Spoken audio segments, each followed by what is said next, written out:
हमारे साथ मौजूद है सीनियर जर्नलिस्ट सफीना खान साहब। है लाहौर में पंजाब में एक सर्वे किया गया है, काफी डिटेल सर्वे था वो, जिसमें पीटीआई, पीएमएलएन, टीएलपी और बाकी दीगर पार्टियों को भी कंपेयर किया गया, तो उसके बारे में आप क्या कहेंगी? वो सर्वे, मैं किसी की क्रेडिबिलिटी पे सवाल नहीं उठा रही हूँ, लेकिन वो सर्वे खुद इटसेल्फ मुझे कह रहा है कि इस सफीना इसको देखो और इसमें से सवाल उठाओ। पहला एक सवाल पूछा गया जिसमें से मियां मोहम्मद नवाज शरीफ के बारे में के साथ साथ बाकी लीडरशिप जैसे शहबाज शरीफ हो गए, बिलावल भुट्टो हो गए, जरदारी साहब एंड इमरान खान, उसके बारे में जो एक सवाल था कि आप इनको कितना पसंद करते हैं या कितना डिसलाइक करते हैं।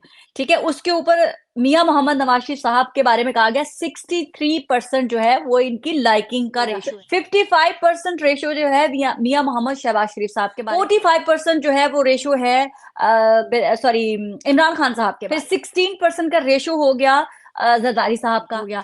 फिर 21% का रेशो है बिलावल भुट्टो का। अब मुझे ये बताएं कि ये फिगर तो खुद कॉन्ट्रडिक्ट कर रहे हैं अपने ही इस सर्वे को कि 63% अगर रेशो है मियां मोहम्मद नवाज शरीफ साहब की लाइकिंग का, तो बाकियों का डेफिनेटली अंडर 30 होना चाहिए था, अंडर कहीं मिनिमम होना चाहिए, क्योंकि 63% तो मियां साहब ले गए। इतना बड़ा हाई चंक जो है वो तो मियां मोहम्मद नवाज शरीफ साहब ले गए। अब बाकी किसी का होना चाहिए 10%, 20%, ताकि सब फिट हो सकते ना 100%। 90% से अबव बन थैंक रहा यू है। So much. अब आप मुझे बताएं मैं कैसे सवाल ना उठाऊं। मैं ये नहीं कह रही कि मियां मोहम्मद नवाज शरीफ मकबूल नहीं होंगे, मैं ये कह नहीं रही कि शहबाज शरीफ साहब फेमस नहीं होंगे, मैं ये नहीं कह रही कि 45% इमरान खान साहब की पॉपुलैरिटी नहीं होगी, बट ये फिगर तो खुद कॉन्ट्रडिक्ट कर रहे हैं ना अपने आप को।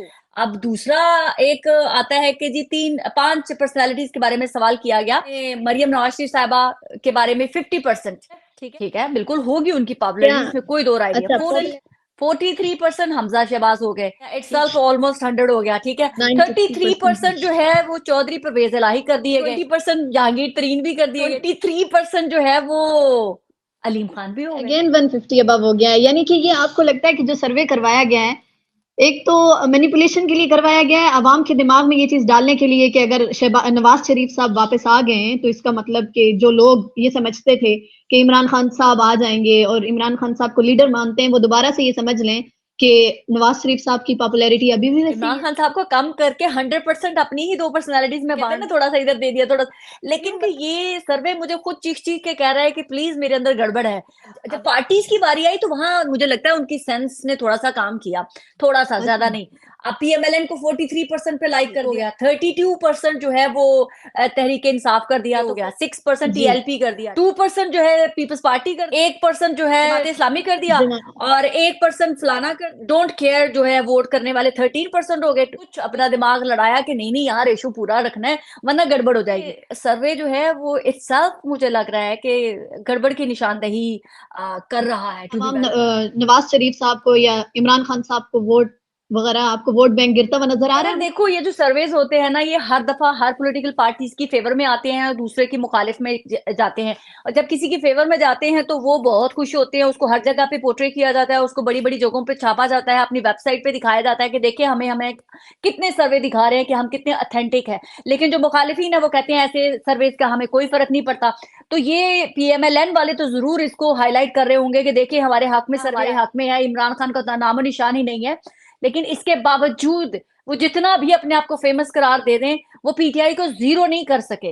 वो तो ये सर्वेज तहरीक इंसाफ वालों के अकॉर्डिंग ये फजूल, कुछ तो झोल है इस सर्वे में। 2018 का भी इसमें दिया गया है, ये जो सर्वे आपके पास मौजूद है इसमें दिया गया है 2018 के इलेक्शन में 43% जो है वोट पीएमएलएन को कास्ट किया गया है और पीटीआई को 32%। 2018 के इलेक्शन का मेंशन है, तो क्या मतलब अगर एक पार्टी को कम वोट दिए गए थे तो वो किस तरह इक्तदार में आ गई हमारे पाकिस्तानी सियासत के मुताबिक? ये चीजें जो है ये असरअंदाज होंगी, ये सिर्फ एक इंटरनेशनली हवा बनाने के लिए या मीडिया पे या सोशल मीडिया पे खेलने के लिए तो है। देखिए ग्राउंड के ऊपर जो लोग अपना माइंड बना चुके हैं उन्होंने उन्हीं को वोट देना है। उन्होंने ये नहीं देखना कि ये कौन है, इस सर्वे कहाँ से किसके हक में आया है, उन्होंने वोट देना। मैं ये नहीं कह रही कि पीएमएलएन फेमस नहीं है, पीएमएलएन का वोट बैंक नहीं है, उनका डेफिनेटली वोट बैंक है पंजाब में। उसको पीटीआई ने बहुत ज्यादा डेंट डाला है उनकी पॉपुलैरिटी में, उनके वोट बैंक में बहुत ज्यादा जो है पीटीआई ने उनसे उनका हिस्सा छीन लिया है। तो पीएमएलएन इसीलिए वो हिस्सा अपना वापस लेना चाह रही है। वो समझती है कि जो 2018 से पहले हमारी पोजीशन थी हम वहां वापस चले जाए, क्योंकि वो इस वक्त उनको ना वफाक से ज्यादा पंजाब वापस लेने के लिए PMLN जो है वो बहुत ज्यादा कोशिश कर रही जो पंजाब है वो पीएमएलएन का गढ़ है, चले पीटीआई ने वहां पे उनको कर दिया कम, लेकिन आपको क्या लग रहा है लेवल प्लेइंग फील्ड की जो बात की जाती है शहबाज शरीफ साहब की जानिब से, नवाज शरीफ साहब, और हमने देखा है कि पीपीपी की जानिब से भी ये बात की गई है, तो क्या लेवल प्लेइंग फील्ड सिर्फ दो पार्टीज को दी जा रही है? अगर एक जो फेमस पार्टी है पाकिस्तान की उसको हटा दिया जाता है तो फिर मुकाबला है। किसका है? नवाज शरीफ साहब और उनकी पार्टी ने तो अभी तक जलसों का स्टार्ट भी नहीं किया, वो तो सिर्फ अपनी पार्लियामेंट्री कमेटी के चक्कर में मुझे ऐसा लगता है वज़ीर आज़म हाउस बना के बैठे हुए। उन्होंने अभी तक जब से मियां साहब पाकिस्तान गए हैं प्राइम मिनिस्टर बनने के लिए उन्होंने कहा तो है कि मैं ही हूंगा प्राइम मिनिस्टर, मुझे 2/3 मेजोरिटी दी जाए, लेकिन उन्होंने अभी तक कोई पब्लिक गैदरिंग से खिताब नहीं किया है। जो मीनारे पाकिस्तान का जलसा था वो आपको सबको हमें पता है कि वो पूरे पाकिस्तान से लोग आए थे उनको वेलकम करने के लिए, लेकिन उसके बाद मरियम बीबी ने सिर्फ एक जलसा किया था जलालपुर चट्टा में, और वो सॉरी जी। वो एक कोई खास अच्छा इम्पैक्ट नहीं डाल। बिलावल भुट्टो वो गुजरावाला में गए, बड़ा सॉलिड उन्होंने एक जलसा किया और पता चला कि गुजरावाला जो पीएमएलएन का गढ़ है वहां पर जनाब बड़ा बड़ा रश लिया, उन्होंने इम्पैक्ट डाला। पीटीआई को तो खैर प्लेटफॉर्म ही नहीं मिल रहा, उनको तो मैदान में ही नहीं उतरने के लिए अलाउ किया जा रहा उनको, तो वो जब ग्राउंड के अंदर एंटर होते हैं तो वो दरवाजे से उठा के ले जाते हैं उनको खिलाड़ियों को, तो उनके लिए तो लेवल प्लेइंग फील्ड तो बड़ी दूर की बात है, उन बेचारों को तो ग्राउंड में ही नहीं घुसने दिया जा रहा। अगर एक हमारी सियासी पार्टी बाहर है तो इन दोनों पार्टीज में से, दोनों के उम्मीदवारों में से कौन वजीर आजम हो सकता है हमारा नेक्स्ट? देखिए पीटीआई आप सबको पता है कि बेचारी इस वक्त बड़ी ज्यादा मुश्किल में है, काफी मुश्किल है कि उनके जो उनको रूहानी कागजात है नामजदगी भी जमा नहीं करवाने दे रहे खत्म ना हो रहा है। अभी। अब ये नहीं था कि पेपर जमा करवाने का वक्त कब खत्म हो रहा है कि पेपर छीनने का वक्त कब खत्म हो रहा है पाकिस्तान के अंदर। बहुत पहले से कहती चली आ रही हूँ कि पाकिस्तान के अंदर हंग पार्लियामेंट आएगी और प्राइम मिनिस्टर जो है वो मुझे ऐसे लग रहा है कि केपीकी से होगा इस दफा, छोटे सूबे से होगा। मुझे ऐसा लग रहा है ना पंजाब से होगा ना सिंध से होगा, केपीकी से होगा अगर पाकिस्तान के अंदर 8 फरवरी को इलेक्शन हो जाते हैं तो। ये केपीके से आप परवेज खटक का आपने बयान देखा? परवेज खटक साहब ने जो बल्ले के निशान पे अपना स्टेटमेंट दी है, यार उसके बारे में आप मैंने उनका वो बड़ा फनी सा स्टेटमेंट है जो मैंने सुना है, वो कहते हैं कि जी मुझे किसी ने कहा कि जी हम बल्ला का निशान आपको दे देते हैं। आई मीन हेलो, किसने इनको कहा होगा, ये मशवरा दिया होगा कि हम आपको दे देते हैं? परवेज खट्टर साहब की तो अपनी हालत की तरह उनकी सियासत की हालत भी इतनी ही पतली है कि उनको सवाल ही पैदा नहीं होता कि किसी ने ये कहा हो। हाँ किसी छोटे लेवल के किसी हो सकता है ऑफिसर ने उनको कह दिया कि आप क्यों नहीं अप्लाई कर देते बल्ले के निशान के लिए, क्योंकि इस वक्त बल्ले का निशान किसी के पास नहीं है।